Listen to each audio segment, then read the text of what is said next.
Hey YouTube, I'm just making a video here of how to properly clean a carburetor and some of the tools that I use when I'm cleaning them. This carburetor here came off of the Motor 4 or the Motor 4 Champ. Cleaned it, didn't just superficially spray a bunch of crap on there and pull off the bowl and call it a victory. What we did was we actually pulled the bowl off, which was full of a lot of gray matter. It's not the worst carburetor I've done. It's up there, but I'm just going to take it back apart to show you exactly what it should look like when you get done cleaning. If you don't have at least this clean, don't even bother wasting putting the carburetor back together, because you're going to take it back apart anyway. Son of a bitch. I don't need that yet. Okay. So the proper way is to not keep dropping your tools.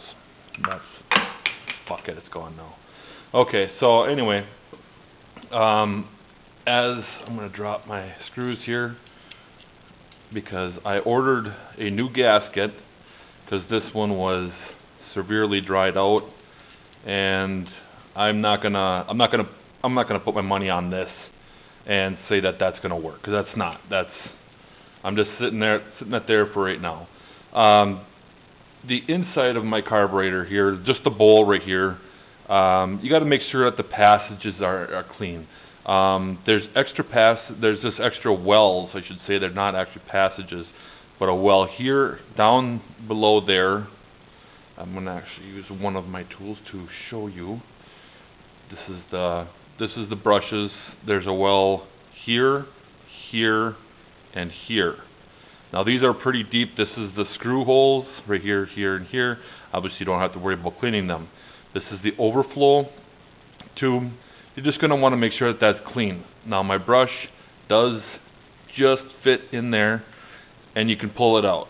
And that right there is, you could say that that's clean, but it's at least clear for right now. You'd have to take this part off here. This is broken. I got a new one of those on order as well. You rip that off, and you push another type of brush, whichever brush that you need, whatever brush size that you need, and really clean it out. Take out the drain screw. What that is for the float is, there's a hole right here in the center. So when you're done for the season, what you do is you loosen that screw, and all the fuel comes draining out. Then it's done.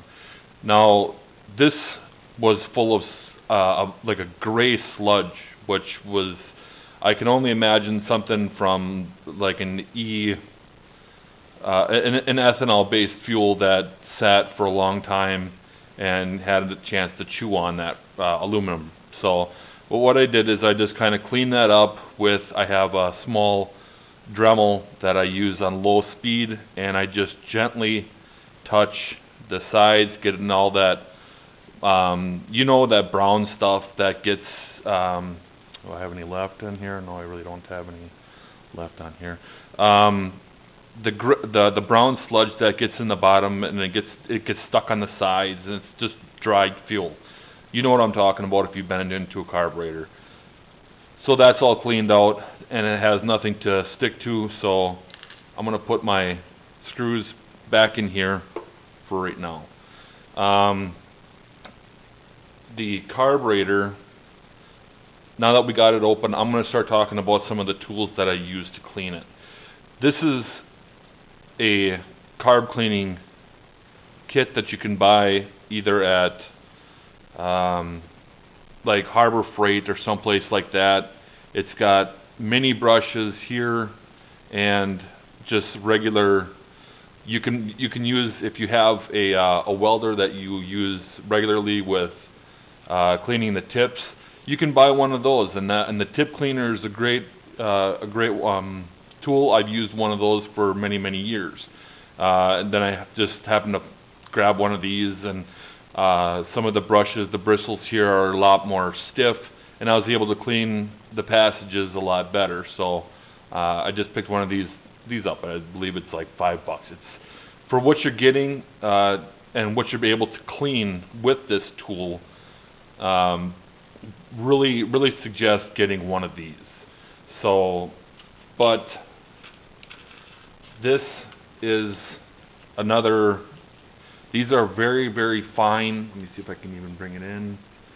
Maybe very fine tips or very fine drill bits here. I use primarily these two sections right here because this one right here is any size that's in here is covered in this drill index here. So this one is just for primarily cleaning very fine passages. So when you can't stab through with this, you can see that it's kind of bent a little bit, and that's like trying to like pry it into some of the finer passages. One of them being the air passage here, the idle air passage. That one gets to be a little bit fine, and it's very easily plugged up because one, it's idling, so it's going to pick up a lot of gunk real fast. So now that we dropped our Phillips screwdriver, and we don't need it anyway, so screw it. But what you have to do is let me grab a Phillips screwdriver or pliers here, and we will check out what I did here. And give me just a moment.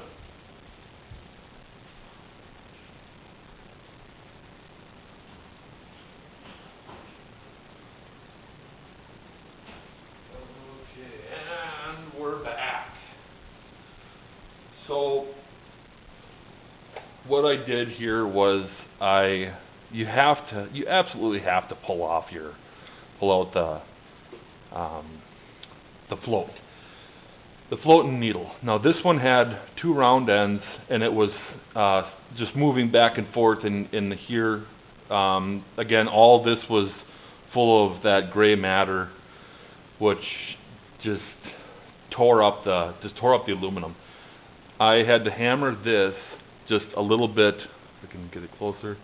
Hammer it a little bit flatter so that when I put it in here, it would actually hold. Now the float, I shined this up too as well, so that the float had no drag on this holding rod or the pin. So we're going to set that back in there. Now here is our float and our needle.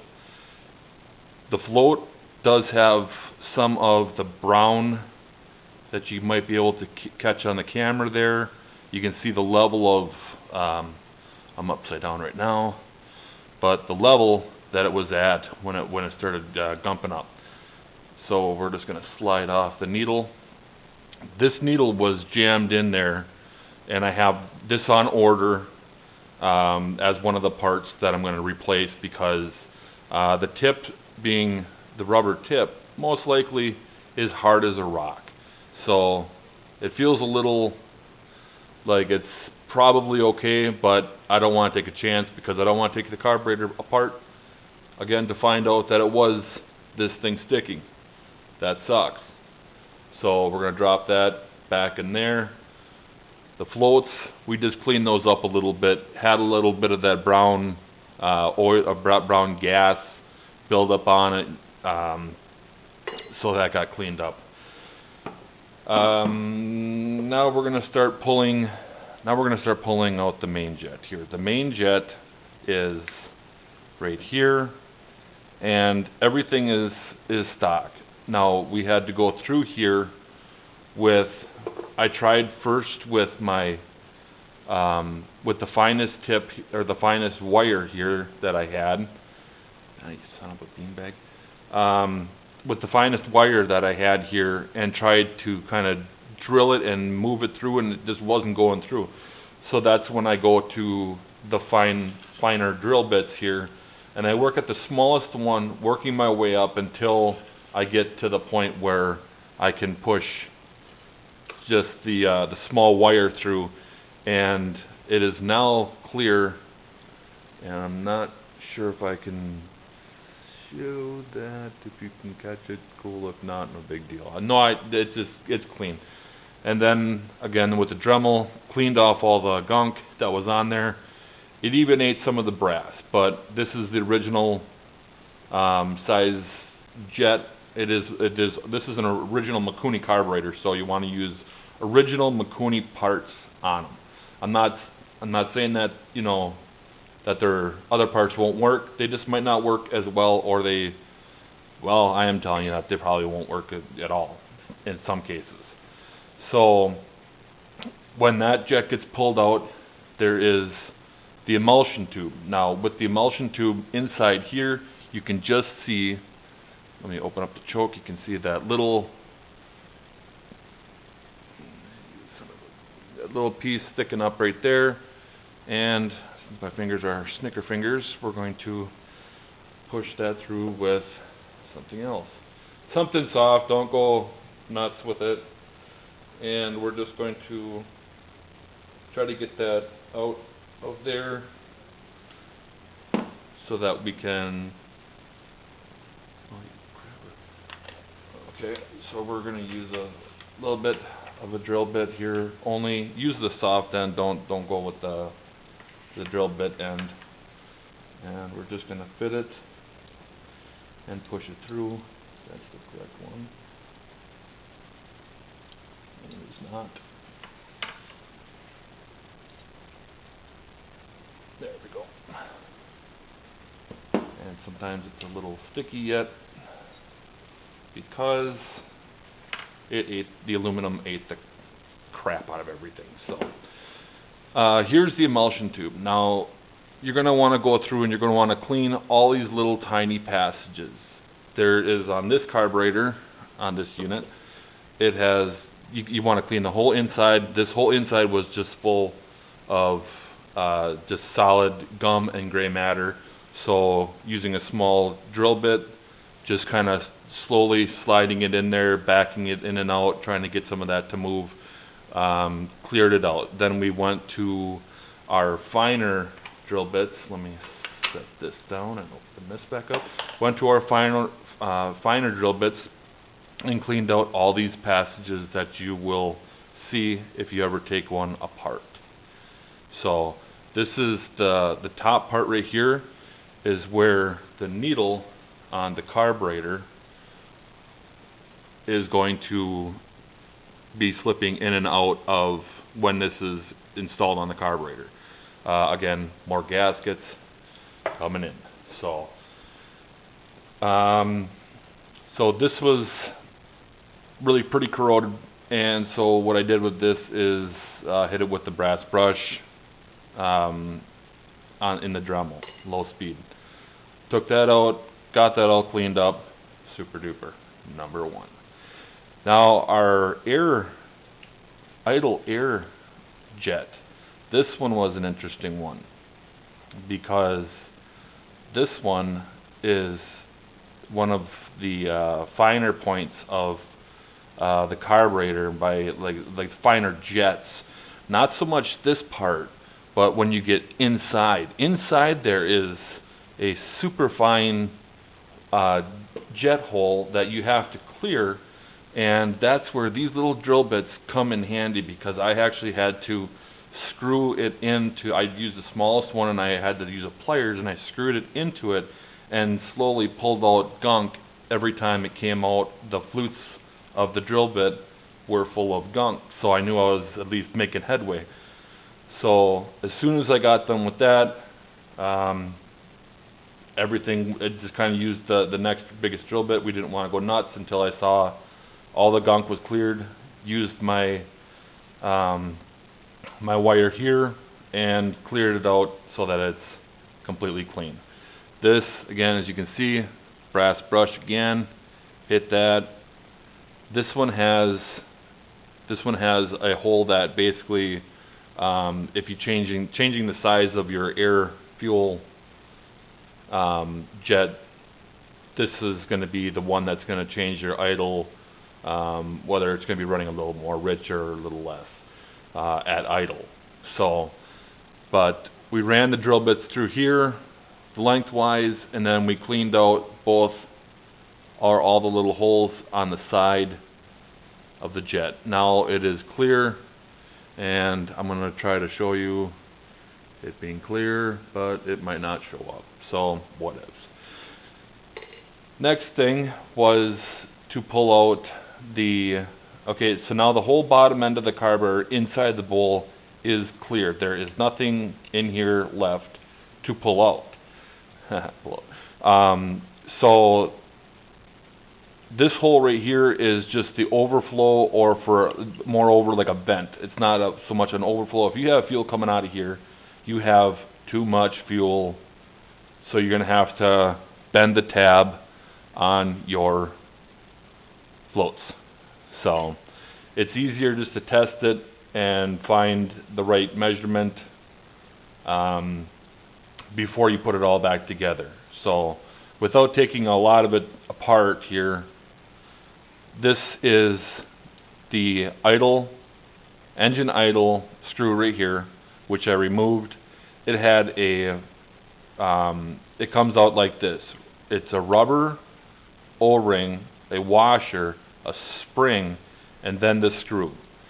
So remember that when you're pulling it out to inspect, it's very important to inspect every piece when you're looking inside there, and if you have picks, good. I did, so I used the picks. I don't have them laid out here because they're put away, and I'm not going to go over there again and dig them out.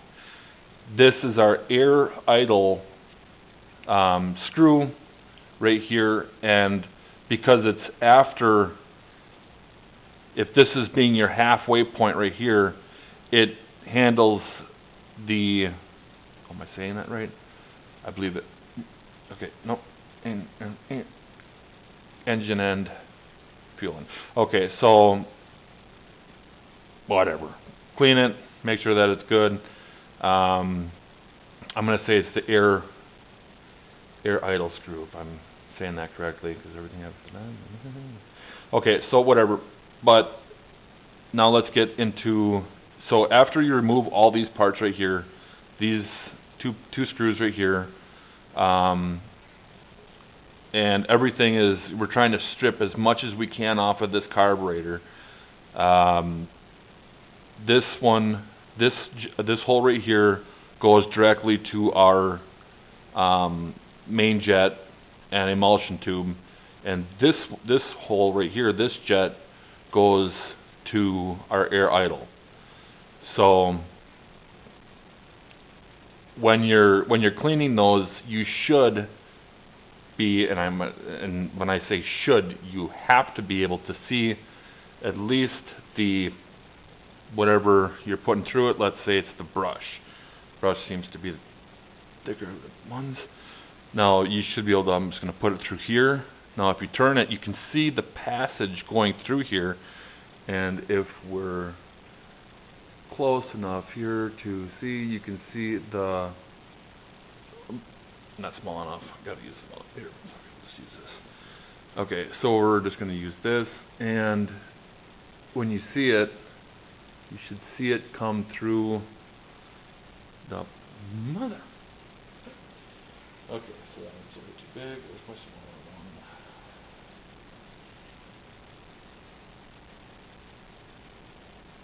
It's a lot more easy to say correct way to do to clean a carburetor when you're working on it alone. So on camera it's a little bit different, but you can see the hole that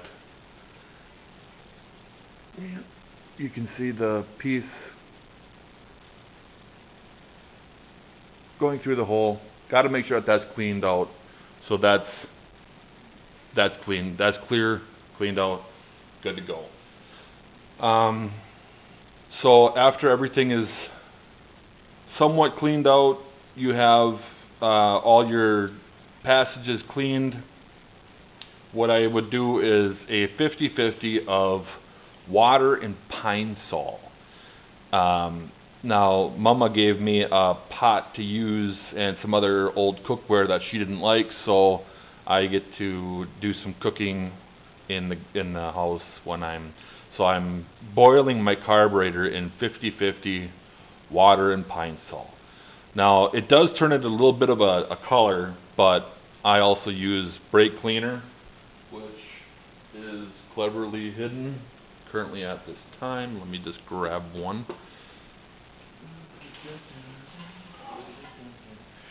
Shoot. This stuff right here, brake clean. I use the, what is this? There's like a chlorinated, non-chlorinated, really doesn't matter. It's going to make your fingers and stuff turn white because it's going to dry your skin out. Whatever, it works. So after a good scrubbing, cleaning with this, and then scrubbing it down again, after I boiled it out, all the passages I made sure then were gum-free and clear. So then what you can do is, if you have the gaskets, which I do have a gasket, but it's not a good one, so we're not going to completely put it back together and try to make it run or whatever, because it's a waste of time, it's stupid, it's not going to run right. You're going to be like, oh, it must be an air leak or something. No, it's a, you know, some of your stupid leaked out. So don't. Wait for the right part to get in, order it. This was like a whopping $2. So it's not something that's going to break the bank or, you know, I don't know, cause you a profit loss or in the margin or so. But in the meantime, what you can do is you can clean up some of the parts that you are just going to clean up some of. I went through some of the electrical parts, and I started at the headlight, and I wanted to see that everything was clear on it, because this was pretty yellow. So all I did was I just used the wax, and I just gently went around the whole thing and cleared it up quite a bit. It was pretty yellow, and along with the ring around it, all I did was just put some wax on there, waited for it to turn to a haze, and then that was it. A lot of the distillates in wax will remove the oxidization if it's a light oxidization, not something like, you know, a really heavy chalky residue or something like that for headlights. That you have to mechanically or machine remove, and by that mechanically with sandpaper and a tool or drill, whatever is your choice of you know, killing it.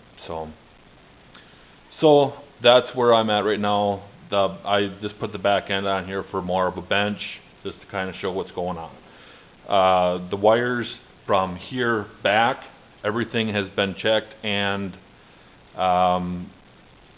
taken apart, cleaned them up, wire brushed them by hand, put some dielectric grease in each connector, and we're going to next work from this part right here forward, removing my sweet little jumper down here. Back you up just a little bit here, and it's not going to spin. Suck.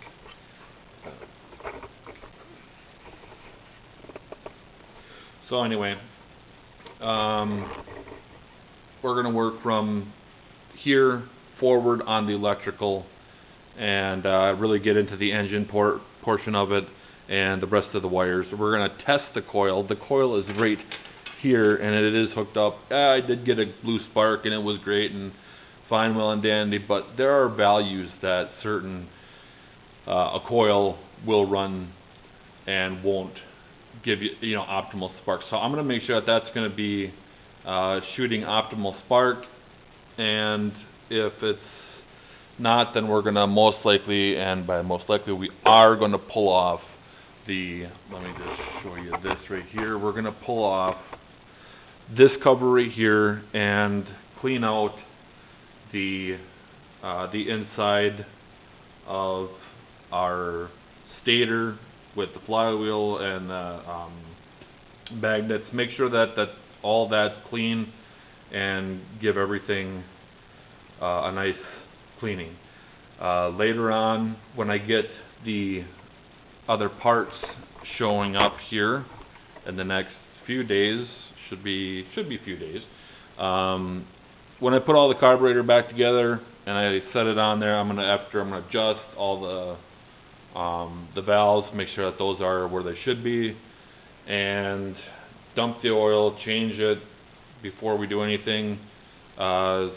Before we put the spark plug in, I'm gonna run the clean oil through the engine, making sure that it's getting to the top of the engine and it's running where it should be, and there's no plugs or something like that, because if there is inside here a screen, and if there's any debris from there, we want to make sure that we clean that out first.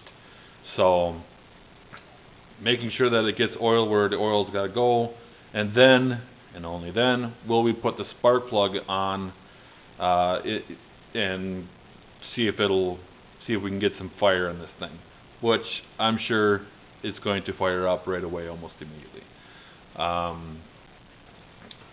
So what the next portion of this is, along with wiring and when the parts come in, let me just shift this a little bit, we're just going to start motor cleaning. We're going to clean the electrical, just kind of going over stuff in my head.